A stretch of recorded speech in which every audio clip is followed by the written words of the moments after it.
Hello students, welcome back to my YouTube channel जिसका नाम है लर्निंग विद मनदीप।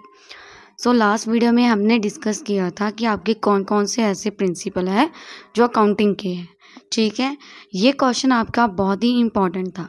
आगे हम आज करने वाले हैं अपना एक डिफरेंस, जिसके रिलेटेड आपको क्वेश्चन भी आते हैं, सम भी आते हैं और थ्योरी भी आती है।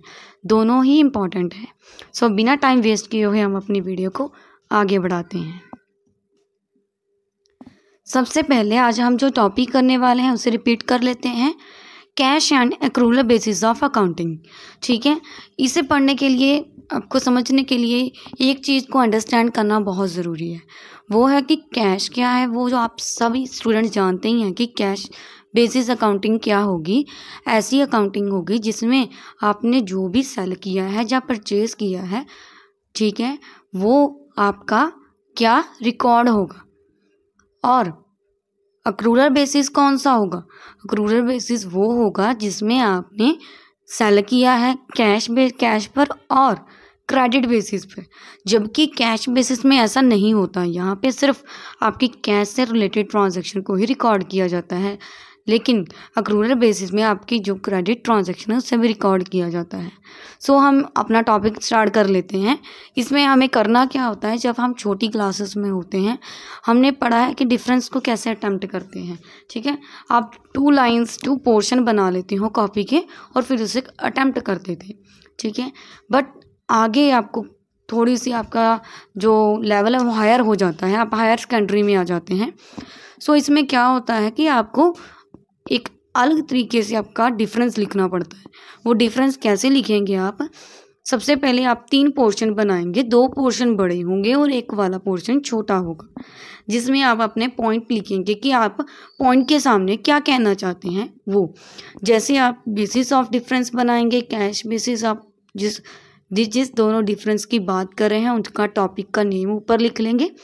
और आगे हम स्टार्ट करते हैं कि हमारा मीनिंग क्या है कैश बेसिस और अक्रूरल बेसिस का। कैश बेसिस का मीनिंग क्या है? Accounting method only record transaction when there is money flow और money transfer between transacting parties. ठीक है, जैसे कि मैंने आपको पहले ही मेंशन किया है, आपने जो भी सेल और परचेज की है वो कैश बेसिस पे की है, उसे हम कैश बेसिस ऑफ अकाउंटिंग में जो है इंक्लूड कर लेते हैं। वो इसका मीनिंग है। अक्रूरल बेसिस क्या है? Accounting method where the activity and transaction are recorded as and when happen. ऐसा अकाउंटिंग मेथड है जब भी आप कुछ भी करते हो, हैपन का मतलब है आप कुछ भी सेल और परचेज करते हो उसी टाइम रिकॉर्ड कर लिए जाते हैं, बिना ये देखे हुए कि वो क्रेडिट है या कैशिस पे बेसिस पे हुआ है। ठीक है, इसमें हम क्रेडिट बेसिस पे भी जो भी ट्रांजैक्शनें होती हैं उसे रिकॉर्ड कर लेते हैं। आगे हमारा आता है कि ट्रांजैक्शन कौन सी रिकॉर्ड होती है, वो भी हमने बता दिया। ठीक है, कैश बेसिस पे कैश से रिलेटेड ट्रांजैक्शन रिकॉर्ड होगी, जबकि अक्रूरल बेसिस पे आपका कैश और क्रेडिट दोनों आ जाएगा। ठीक है, इज़ दैट सिंपल। अगर आप इसे ईजिली अंडरस्टैंड करना चाहते हो तो आप इसे ये भी याद रख सकते हैं कि कैश बेसिस पे, अक्रूरल दोनों बेसिस पे होगा, कैश भी और क्रेडिट भी। आगे उन्होंने बताया हुआ है कि इनके यूजेस कहाँ कहाँ होते हैं, कहाँ इन्हें यूज़ किया जाता है और कैसे इन्हें यूज़ किया जाता है।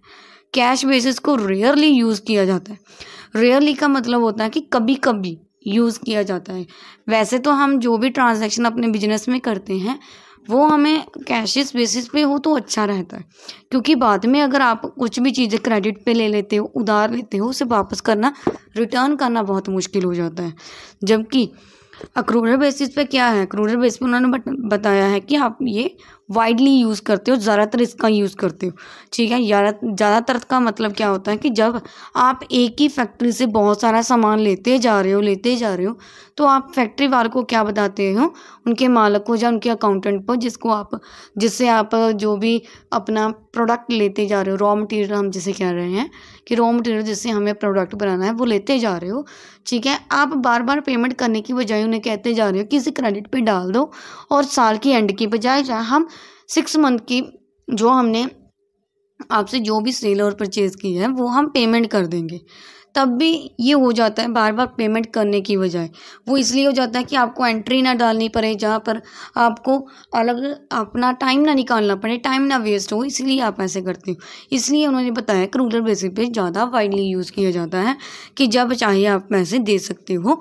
बिजनेस में ज़्यादातर आपका जो भी काम वगैरह चलता है वो ट्रस्ट पे बेसिस पे ही चलता है। नेक्स्ट है कैश फ्लो। किस पे कैश फ्लो होगा और किस पे नहीं, ये भी बताया हुआ है। It ensure company total cash flow.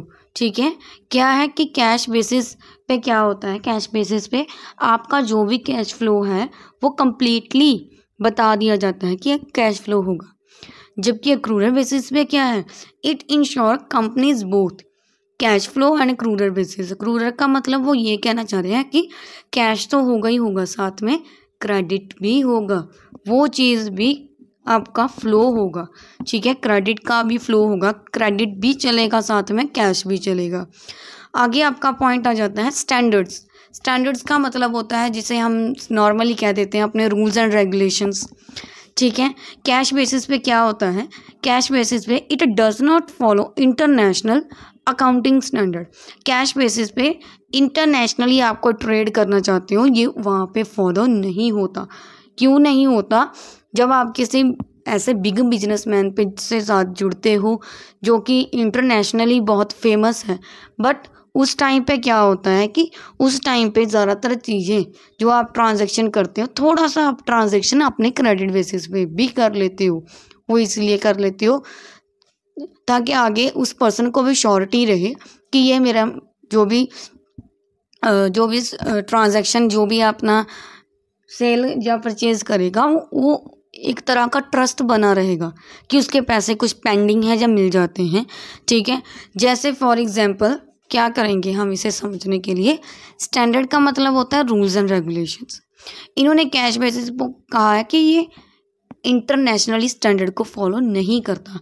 वो क्यों नहीं करता, जब आप किसी से पैसे लेंगे, ठीक है, आप रॉ मटेरियल खरीदेंगे, पैसे पेमेंट पहले ही कर देंगे, ठीक है, तो आप रॉ मटेरियल जब आप लेंगे आपने पेमेंट पहले ही कर दी, वो हो सकता है कि नेक्स्ट वाला पर्सन जिससे आप खरीद रहे हो वो आपको क्या है कि पेमेंट आपने कर दी, वो आपको आपके साथ फ्रॉड कर ले, वो आपको आपका रॉ मटेरियल वापस ही ना दे, आपको पहुंचाए ही ना जब आप कहना चाहते हो कि इस जगह पे पहुंचाना है आफ्टर द पेमेंट।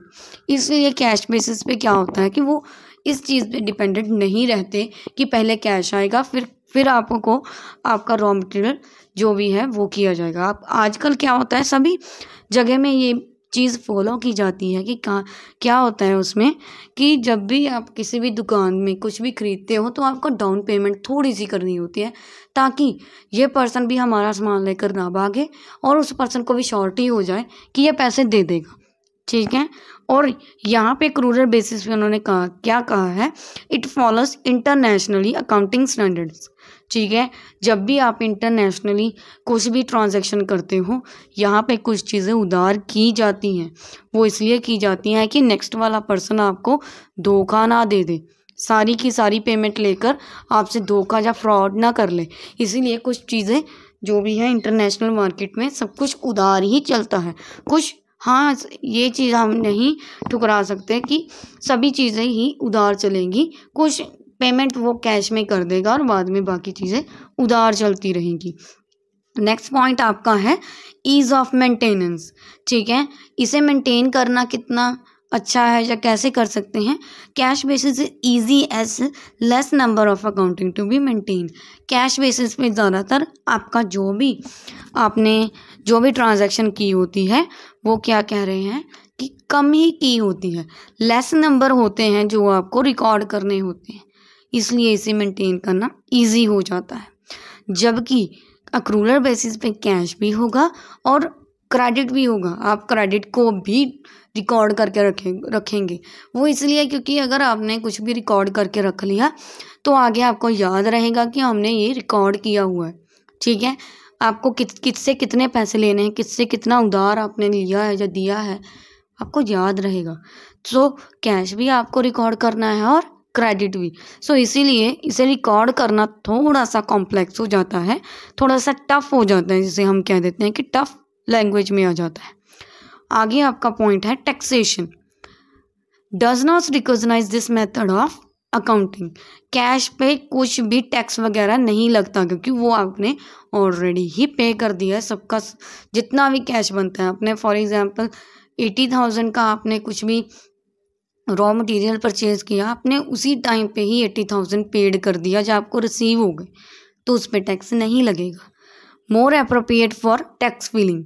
जब आपने कुछ उधार ले रखा है तो उस पर टैक्स लगेगा ही लगेगा। वो क्यों लगेगा? वो इसलिए लगेगा कि आपने कुछ भी चीज़ें जो ली हैं उधार ली हैं और आगे जाकर कुछ पेमेंट करेंगे तो आपको थोड़ा एक्स्ट्रा देने पड़ेंगे। इसे भी हम एग्जाम्पल के तौर पे लेते हैं। जब भी आप कोई भी कार, स्कूटी या कुछ भी ऐसी चीज़ें निकालते हो, आप इंस्टॉलमेंट में किस्तों में ले लेते हो ना, कि हमने एक तरह की किस्त कर ली, जिसमें आपको क्या करना होता है कि आपको अगर 50,000 का आपने कुछ भी प्रोडक्ट लिया है, 10,000 15,000 आपने डाउन पेमेंट कर दी, बाकी आप महीने के महीने इंस्टॉल देते रहोगे, तो वो 50,000 थोड़ी ना आप पे करोगे, आप थोड़ा सा इंटरेस्ट ज़्यादा पे करोगे। वो दुकानदार आपको सारी की सारी पेमेंट बाद में करने के लिए, जब कुछ पेमेंट बाद में करने के लिए क्यों बोल रहा है? वो इसीलिए ही बोल रहा है कि उससे भी बेनिफिट हो और आपको भी बेनिफिट हो जाए। अगर आपके पास उसी टाइम पर पैसे नहीं हैं तो आप कोई भी चीज़ इंस्टॉलमेंट पे ले सकते हो और वो भी उसे फ़ायदा हो जाता है। वो 50,000 की बजाय आपसे 60,000 या ज़्यादा लेगा, जितना भी वो इंटरेस्ट अपनी परसेंटेज रखता है उतना ज़्यादा, उसे भी फ़ायदा हो जाता है और आपको भी हो जाता है। इसलिए टैक्सेशन आपका हमेशा क्रेडिट बेसिस पे लगता है। ठीक है, तो ये थी आपका कुछ डिफरेंस जिसमें आपने कैश बेसिस और अक्रूरल बेसिस पढ़ा। ये भी क्वेश्चन इंपॉर्टेंट है, ये भी पेपर में बहुत बार देखने को मिल जाता है और इससे रिलेटेड क्वेश्चन भी देखने को मिल जाते हैं। बहुत ही इजी होते हैं। ठीक है, कैश बेसिस अक्रूरल बेसिस ज़्यादा आता है। और आगे एक और क्वेश्चन है जिसमें हम हाइब्रिड बेसिस ऑफ अकाउंटिंग कह देते हैं, उसकी मैं अलग वीडियो बना दूंगी। वो क्या है, वो दोनों को मिक्स करके बनता है, कैश बेसिस और अक्रूरल बेसिस। ठीक है, दोनों को मिक्स करके हम बनाते हैं और उसका मैं आपको एक एग्जाम्पल भी लेकर आऊँगी। ठीक है, सो आज के लिए इतना ही। अगर आपको वीडियो अच्छी लगी हो, वीडियो को लाइक, शेयर, सब्सक्राइब और कमेंट करना बिल्कुल ना भूलें और आगे आने वाली वीडियो आपके तक पहुंचती रहे। मेक श्योर कि आप चैनल को सब्सक्राइब कर लें। Okay, good bye.